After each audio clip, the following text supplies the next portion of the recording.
Bem-vindos então, pessoal, bem-vindos à continuidade do nosso módulo 2, né? Aqui na nossa aula 4, né? Ainda falando sobre aspectos legais e criação da lei de política pública de atenção à criança e adolescente. Dando continuidade então à aula 3, nesse momento nós vamos passar a falar mais sobre o fundo municipal. Na primeira aula, quando nós falamos sobre a legislação, a gente colocou que deve essa legislação visar prever o máximo possível de ações ou de funções ou de atribuições, máximo possível que é relativo à política pública de atenção à criança e adolescente, para que fique concentrado em uma legislação. Entendendo isso, nós vamos falar então sobre a regulamentação do fundo, né? A gente falou ali sobre a regulamentação do Conselho da Criança, do Conselho Tutelar, e vamos falar agora sobre a parte inicial da lei, desculpa, gente, a parte de início da legislação. A gente fez todo aquele, né, que transcorreu todo aquele ponto, e a gente chega agora em uma outra etapa, que é a regulamentação do fundo. Então, o máximo possível de informações relativas à política de atenção à criança e adolescente devem vir na lei. E o que a gente precisa tratar dentro da lei no que tange a fundos? É importante a gente, antes de entrar, lembrar que só o fato de estar na lei não regulamenta o fundo, ok? O fundo ele precisa ser regulamentado através de decreto. Tem que se criar um decreto regulamentador do fundo. Esse decreto vai trazer ali a informação sobre o CNPJ, sobre o endereço do fundo de referência, todas as questões relativas a contas bancárias, tá? A vinculação ao Conselho da Criança. Todo esse material, claro, né, a gente vai estar disponível para vocês para baixar, mas já informando que o fundo é ele que regulamenta a lei. É ele que regulamenta o fundo, então é o decreto que regulamenta o fundo. A lei, ela institui sim o fundo, ela cria o fundo, mas quem regulamenta é o decreto. A Receita Federal, gente, não gera CNPJ se não tiver o decreto, ok? É fundamental ter o decreto. Outro ponto aí relativo ao decreto é o Código Nacional de Atividade, que é o CNAE, tá? Que é 133-3. Isso é importantíssimo. A Receita está cancelando, né? Cancelando não seria a melhor expressão, mas a Receita está considerando não regular os os fundos que não tenham o Código Nacional de Atividade, o CNAE 133-3, ok? Então, se o município de vocês não tem esse CNAE, olhem o decreto, refaçam o decreto de vocês, colocando que o CNAE correto é o 133-3 e mande para a Receita para adequação. E aí, informe lá ao Ministério da Mulher ou, né, um congênero que a gente pode alterar esse ministério, e a partir desse momento o CNPJ do fundo vai estar ok e o fundo vai estar regular. Então é muito importante, isso é discutido lá dentro do decreto. Na lei, então, a gente coloca a constituição do fundo, do que é constituído o fundo, do que esse fundo é formado, né? É um fundo formado de recursos. Lembrando aqui, gente, não confundam fundo com conta. A conta bancária é a conta do fundo, ok? O mesmo fundo pode ter várias contas. É o indicado? Não. O indicado é que tem uma conta só para ficar mais fácil a gestão. Tá? Mas o mesmo fundo pode sim ter outras contas. Então a conta bancária não é o fundo. Quando a gente pergunta, o fundo está regular? Não é só falar tem conta bancária. Não. Ok? A conta bancária é uma coisa, o fundo é uma outra coisa. Quando a gente pergunta se o fundo está regular, é se ele tem o CNPJ próprio, se ele tem o decreto devidamente instituído e se o seu CNAE está lá com 133-3. Isso é um trava-línguazinho, né? Mas a gente passa por ele. Então, na lei vai informar o que é constituído esse fundo, né? Ele é constituído da conta bancária, de várias contas, é constituído de ações, né, que visam potencializar o fundo e tudo que é relativo à constituição do fundo, tá? A criação do fundo. Além disso, deve ser informada quais são as fontes de recurso. Por que é muito importante a gente trabalhar a fonte de recurso aqui? Porque a fonte de recurso dos fundos são inúmeras. A gente tem várias fontes de recursos, principalmente quando falamos do FIA. Né? O Fundo da Infância tem vários recursos. Tem os recursos vindos de doação, tem os recursos vindo de dedução, tem os recursos provenientes de multas administrativas, de multas de TACs, de multas jurídicas, né, judiciais, ali, estipulado pelo judiciário, tem dinheiro que pode vir, né, da própria administração pública, em qualquer das esferas, federal, estadual ou municipal. Então, é importante destacar aqui qual é a fonte de recurso. Notem, se o município for destinar recurso próprio para o Fundo da Infância, é nesse momento que deve ser criado. É na lei que deve ser determinada que o recurso, anualmente, ou mensalmente, ou periodicamente, fará a destinação de uma parte de recurso próprio para essa fonte de recurso. Não é a fonte primária. Tá? O Fundo da Infância, que é um fundo distinto, fundo diferenciado, é sim um fundo público, mas com características diferenciadas, ele não tem como sua fonte principal o recurso da administração pública. E mais ainda no momento que a gente está passando, um momento onde a política de assistência social está com baixíssimo recurso, né? E os municípios estão sustentando isso praticamente de forma isolada, praticamente sozinho. A principal fonte de recurso são as deduções fiscais e as doações. É aqui que o fundo tem que trabalhar. Por que eu estou destacando isso? Quando a gente for falar de fundo mais à frente, né, no próximo módulo a gente vai entrar em fundo, mais no final do módulo, quando nós formos falar sobre fundo, eu preciso destacar para vocês que é fundamental que o fundo se divulgue, que o fundo trabalhe com a ideia de se divulgar, de mostrar para as pessoas o seu funcionamento, mostrar para as possíveis fontes financiadoras. E é interessante prever isso em lei, inclusive aqui a possibilidade de uma comissão para a captação de recursos. E por que a gente pede que isso venha na lei? Lembra que a lei, para ser alterada, ela precisa de passar por um processo muito mais complexo. Então, ela tem que ir para a Câmara tem que alterar, concordar com essa mudança e mandar de volta para a sanção. Se a gente deixa isso só na resolução, assim que muda a política, isso pode mudar, né? De forma muito mais fácil. Basta uma reunião do Conselho, né, e por deliberação você acaba com essa comissão. E isso pode fazer com que o fundo fique inoperante.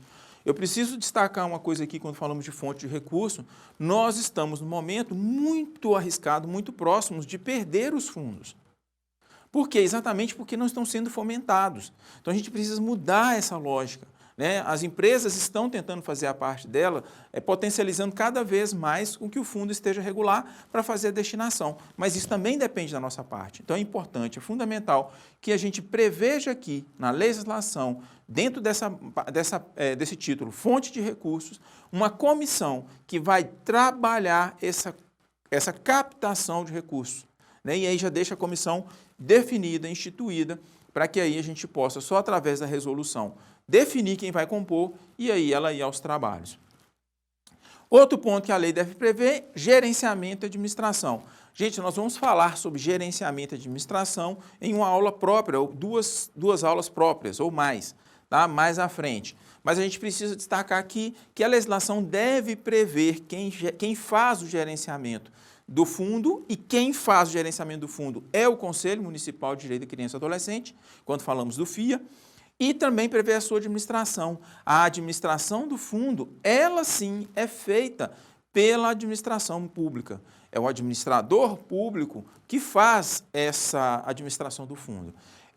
Alguns projetos de leis que foram mandados para a gente analisar, criou uma comissão, uma espécie de comissão do fundo, comissão administrativa, uma característica assim, algo nesse sentido. Gente, é desnecessário, tá? Lembra que o fundo, ele é gerido, ele é administrado pela administração pública.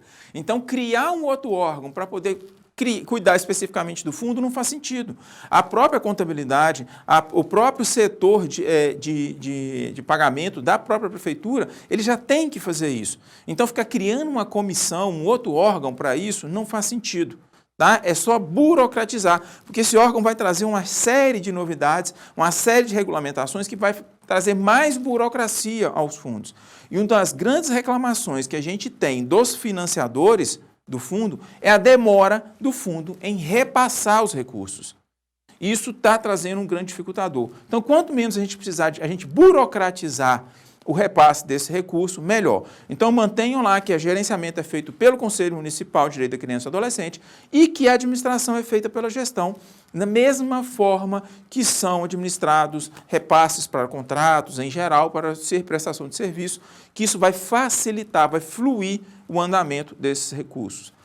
Por fim, deve prever o modo de utilização. Aqui a gente dividiu em duas espécies, modo e possibilidade. O modo aqui é como o modo que será feito, vai ser pago. O fundo vai pagar em dinheiro, em transferência, né? Única, em parcela única. Vai pagar em várias parcelas, vai pagar em 3 parcelas, vai ser pago conforme deliberação do Conselho. Ainda que seja assim, isso precisa ser previsto. Então, na lei, vocês precisam prever de que modo vai ser utilizado o recurso do fundo. E quais as possibilidades. Quando que vai ser possível? São projetos que tenham sua política definida pelo Conselho, né? São projetos que são previstos lá no plano de trabalho, no plano de ação. Então, isso tem que estar previsto, tá? Em quais possibilidades o fundo vai financiar. É importante prever, inclusive, gente, quais são as políticas, né? Se é de atenção, se é de atuação, se é de enfrentamento. Isso seria muito importante se conseguir colocar isso na lei, para deixar isso mais claro e evitar, tá, que em outros momentos isso possa ser aí meio que ludibriado.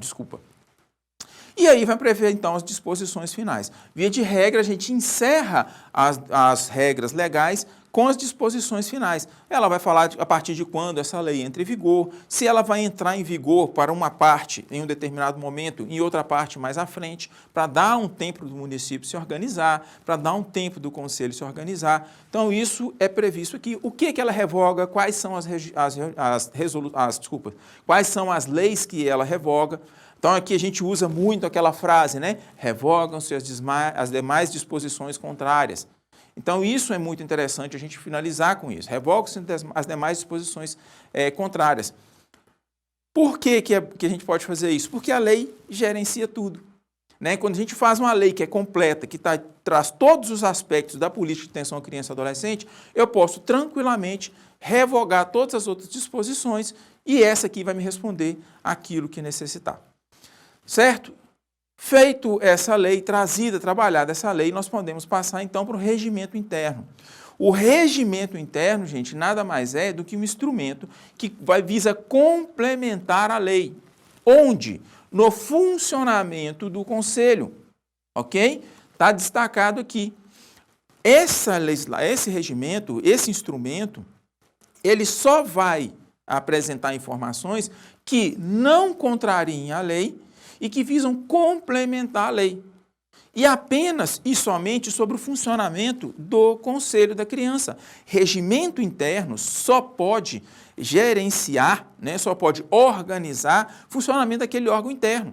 Por que a gente está dizendo isso? Nós recebemos pedidos, né, de análise de regimento interno de Conselho Tutelar que estavam tentando regulamentar ações da assistência social, ações do Conselho da Criança, e isso não é possível, tá? Regimento interno regulamenta o órgão, organiza o funcionamento do órgão que é constituído por ele. Por isso que quem cria o regimento interno é o próprio órgão. Por isso que a gente fala que o Conselho da Criança não precisa aprovar o regimento interno do Conselho Tutelar. Ele vai sim analisar por força da resolução do CONANDA, mas ele vai sugerir adaptações que podem ou não ser feitas pelos conselheiros. Se os conselheiros não fizerem, não tem problema nenhum. Da mesma forma que o Conselho Tutelar ou a Secretaria de Assistência não pode intervir na confecção do regimento interno. Quem cria o regimento interno do Conselho Municipal de Direito da Criança e Adolescente é o próprio Conselho, porque ele vai suplementar a falta de determinação na lei para o seu funcionamento. E por que, então, que a gente não prevê tudo na lei e pronto, e regulamenta? Porque o funcionamento ele é mutável. O funcionamento não é estático. Eu não posso regulamentar de uma certa forma e entender que o resto da vida isso vai continuar assim.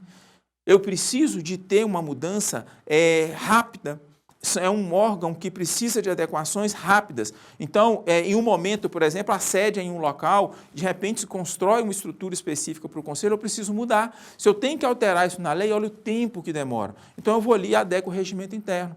Então, é por isso que esses pontos que a gente vai trazer aqui, são os pontos que devem ser regulamentados pelo regimento interno e devem permanecer no regimento interno, porque são pontos específicos do funcionamento do Conselho, mas são pontos que fundamentais para o funcionamento do órgão, ok? E que precisam e que podem necessitar de uma mudança de forma rápida. E é isso, esperar todo o trâmite legal para a mudança da lei, né, em estrito senso, a lei formal, eu não vou conseguir. E aí eu vou ter problema do funcionamento do meu conselho. Então, o que a gente prevê ali no regimento interno? Sede é o local onde o conselho funciona, aonde vão acontecer as suas reuniões. Sede aqui, gente, não é só o local das reuniões, é o local onde é referência. Então, aonde que eu vou entregar, protocolar um ofício ao Conselho Municipal de Direito da Criança e Adolescente, aonde eu vou apresentar um questionário para o Conselho. É o local onde quem quiser saber informações sobre o Conselho, ou trazer dúvidas, ou encaminhar algum documento oficial, é para lá que eu vou encaminhar. Então, isso é sede, não é só o local das reuniões, ok? Horário, datas e locais das reuniões. Aqui, né, a gente precisa deixar isso público. Além de prever isso no regimento interno, tem que deixar isso público, aonde vai funcionar, qual o horário que vai funcionar e quais as datas de reunião. Isso aqui dos dois, tá, gente? Tanto as reuniões ordinárias quanto as reuniões extraordinárias. Convocação das reuniões. Como vai ser feita a convocação das reuniões? As reuniões ordinárias também são convocadas, tá? Não é porque ela está prevista lá na data que ela está convocada, não. Ela necessita de convocação, porque é na convocação que eu trago pauta, eu trago assuntos, eu trago temática. Então, eu tenho sim que convocar. É na hora que sou convocado, em que o membro, né, da cadeira pode falar assim, olha, nesse momento, nesse dia eu não poderei ir, para que o suplente seja acionado e participe no lugar dele. Então, mesmo as reuniões ordinárias também são convocadas, tá? Então, tem que prever ali a forma de convocação. Claro, né, gente? Só destacando aqui que as reuniões ordinárias não precisam de uma convocação prévia, como acontece na extraordinária, ok? Na ordinária, basta eu informar da convocação. Posso fazer isso um dia antes, porque você já sabe que existe uma data marcada. Tá bom? A extraordinária, não. Então, por isso que na extraordinária eu preciso de algum prazo. 5 dias, 7 dias, 10 dias, vai da realidade do município de vocês. E aí eu tenho que observar esse prazo, porque o membro do conselho que não estava esperando participar de uma reunião naquele momento, precisa se organizar para estar lá. Esses dois pontos aqui devem estar juntos, está em sintonia, convocação das reuniões e horários e datas, porque na convocação eu tenho que informar hora, data e local, certo? Inclusive das extraordinárias, e especialmente das extraordinárias. Por que eu tenho que informar? Porque ainda que a reunião, o conselho tenha sua sede, por uma determinada situação, por exemplo, uma reforma do prédio, eu posso ter que sair do prédio daquele momento e fazer a reunião em outro local. Então, eu preciso informar local, horário e data. Mesmo nas ordinárias, já tem lá a reunião toda segunda-feira do mês às 14 horas. Por algum motivo, eu posso precisar de mudar. Às vezes, a sala de reunião vai estar ocupada naquele momento e eu preciso ou adiantar ou atrasar essa reunião em 1 ou 2 horas. Então, eu tenho que colocar, ok? Quórum de instalação das reuniões. Quórum é o mínimo de membros possíveis para a realização de uma reunião. É preciso destacar isso aqui, importantíssimo, gente. O quórum não precisa ser paritário, tá? O conselho tem que ser paritário, o quórum não. Então, se a gente tiver mais representantes da sociedade civil e estiver faltando representantes governamentais, dê o número mínimo aí, metade mais um, que é o quórum mínimo, vai se instalar a reunião. E as deliberações que forem tomadas lá vão ser tomadas por maioria e vão ter valor. Ok? Não existe essa de quórum, tem que ser um quórum paritário.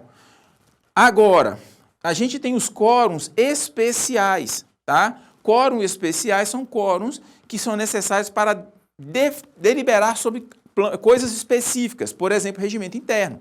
Via de regra, eu só posso alterar o regimento interno quando eu tenho uma quantidade, um quórum qualificado, por exemplo, 80% dos membros do Conselho da Criança, desculpa. Então, eu preciso ter pelo menos 80% dos membros lá para poder deliberar sobre quórum, sobre regimento interno. Então, eu tenho um quórum especial.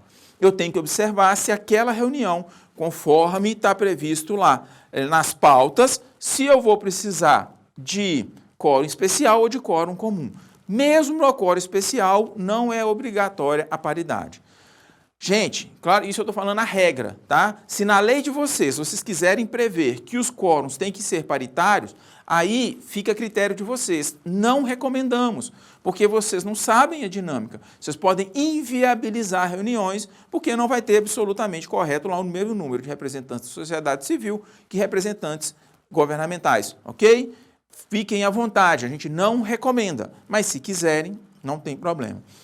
Ainda dentro do quórum, lembrar que tem primeira e segunda chamada. A primeira chamada, né, vai estar previsto com quórum mínimo, 50% mais um, e via de regra a segunda chamada, ela vale para qualquer quantidade de representantes. Para quórum especial, gente, não existe segunda chamada, certo? Você pode até fazer uma segunda chamada para verificação, mas se não der o quórum especial, não acontece a reunião. Ok? Já a reunião comum, no quórum normal, se não tiver aquela quantidade, a reunião começa. Assuntos ali não vão poder ser deliberados conforme regra, conforme definição ali da plenária, mas ela vai acontecer e devem sempre gerar atas. Ocorrendo ou não ocorrendo, tendo primeira e segunda chamada, deve sempre gerar atas. Competência e funcionamento de sua estrutura, aqui é para definir os prazos de mandato, né, quando se inicia um mandato, quando termina o mandato, como que é feita a escolha do representante governamental, a gente vai falar sobre isso mais à frente, mas já deve ser previsto aqui no regimento interno. Comissões, aqui devem ser previstas tanto as comissões permanentes como a possibilidade das comissões provisórias, ok? Deve ser definida a forma de composição dessas comissões. Aqui fica a critério do Conselho definir se as comissões vão ser ou não paritárias, também não precisam ser paritárias. Por que não precisam ser paritárias? Porque vai sempre passar pela plenária. A comissão vai fazer sua análise, vai criar o parecer, mas vai trazer esse parecer para que a plenária analise e dê o seu voto, que pode ratificar o parecer da comissão, como pode descaracterizar esse parecer.